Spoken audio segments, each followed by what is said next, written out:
Howdy everyone, my name is 45 Magnum and welcome. So today we're going to be talking about the Jonestown Massacre, perhaps one of the most disturbing moments in history as it came to the phrase drinking the Kool-Aid when there was a mass suicide. On November 18th, 1978, more than 900 people from the settlement Jonestown, Guana died from cyanide poisoning.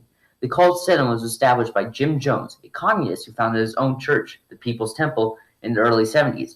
Jonestown was meant to be a utopia for citizens, but as often for decades, it fell short of its idyllic goals.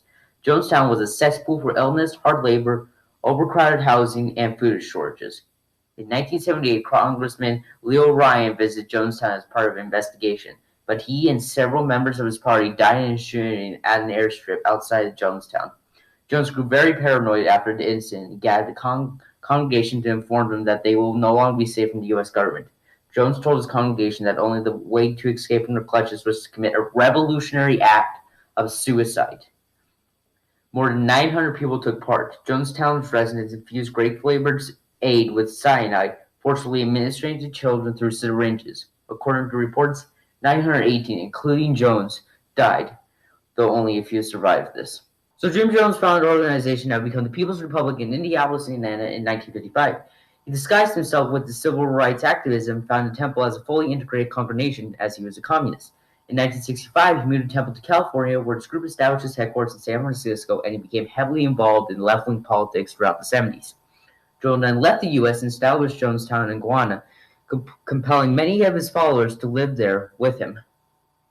So what was the People's Temple? So the People's Temple was a basically religion that Jones created to move his ideology forward as he was an avid socialist. But when they moved to California, Jones preached of an imminent nuclear holocaust on which the surviving will elect would become a no-socialist Eden on Earth. In 1965, he predicted that this would occur on July 15, 1967. So accordingly, Jones preached that Temple must move to Redwood Valley, California. In July 65, he led approximately 140 members, half of whom were black, to Red Valley and officially re-established his church there. The addition of the Deputy District Attorney Timothy Stoffen greatly increased the Temple's credibility in the area, quickly increasing their membership. Jones began deriding traditional Christianity as a flyaway religion and rejected the Bible as a white man's justification to dominate women and enslave people of color.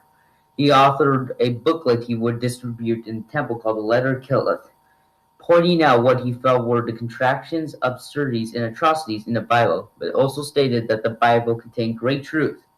Jones preached that the divine principle equated with love and love equated with socialism. He said that the Bible contained beliefs that only about a sky god or bush god, who is no god at all.